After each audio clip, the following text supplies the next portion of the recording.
Your Honor, in discussing the residential fire at 614 May Street, the defendant's attorney stated that I had made illegal entry into the residence because I didn't have the resident's permission, and that the evidence that I collected was in violation of the homeowner's rights, including the Fourth Amendment.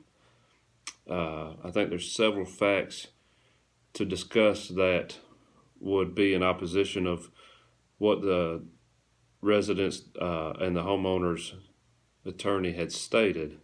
So we'll just start from the top. In discussing arson searches without a warrant, one of the most important Supreme Court decisions on this was Michigan versus Tyler. And this case basically discusses that right to enter during fire conditions for fire departments to fight a fire requires no warrant. And that once in the building, officials have the right to investigate the cause of the fire. But after they leave the scene within a reasonable bound of time, additional entries do require a warrant to continue to obtain evidence. So at the fire at 614 May Street, fire crews were loading up their hose, and the incident commander was doing his paperwork when they received a call several blocks away for another fire with children trapped inside. It's important to note that at the time of the fire down the street, the crews on scene had already placed crime scene or fire scene tape around the perimeter of the property to keep bystanders out of the hot area on scene, the hot zone on the scene. So there was fire scene tape. There was no homeowners on the scene at the time that they were dispatched to this other call. I had been dispatched by command at that time and was en route to the scene as the fire investigator. So it was shortly after they left the scene on 614 that I arrived, and they weren't on scene, but there was an officer on scene standing by outside of the property. And so we had not physically turned the property back over to the homeowners because there was no homeowner or property owner on scene. Once inside the residence, I did find several descriptive things that made me believe this could be an arson. Some of these things are personal items missing within the house. The house was staged with old furniture and a broken TV.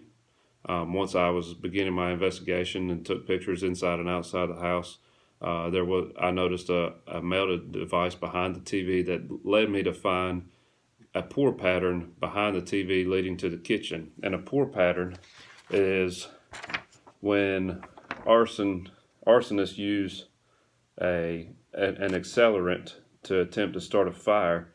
That accelerant burns hotter than what the objects around it will burn. And so what you see here is evidence of a pour pattern. The dark line in the center of the photo represents where accelerant was placed on this floor and lit with some type of device, and that area burned hotter and in a more unusual pattern than you would see typically.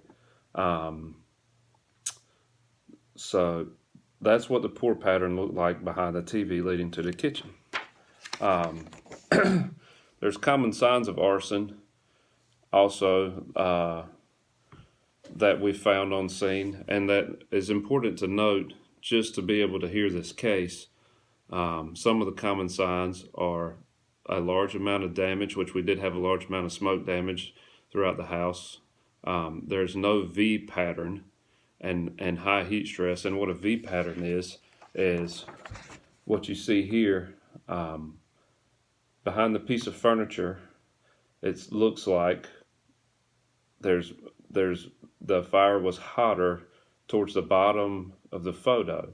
And what a fire does is wherever it starts in normal conditions, it will burn there the longest, and therefore it'll be the hottest there. And as as the flame spreads and the heat rises, it'll go up and outwards. And so if you look at the darkest part of the photo and look where the bottom of the V is, normally that'll lead you to what started the fire. So what you have here is a typical V pattern. In this home, there was no V pattern. The V pattern was absent because of the use of an accelerant to start the fire. So there was no V pattern and high heat stress signs inside the residence. There was absence of valuable items, which we've stated before. There was not necessarily multiple points of origin, but that is another common sign of arson, but more of an undefinable point of origin because of the poor pattern in the residence. We did have a presence of accelerants used. The color of the smoke, which I haven't had a chance to talk to the firefighters on scene yet, but typically when accelerants are used, the color and odor of smoke is different.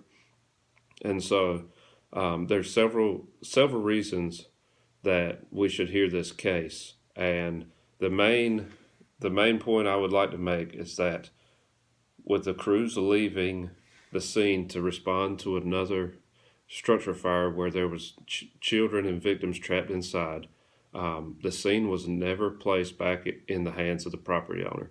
There was never an investigation done originally, as they were on the scene and I arrived. And so as I got on the scene shortly after they left, the property hadn't been turned back over. There was a police officer on scene, and he stood by until I got there and was able to start my investigation.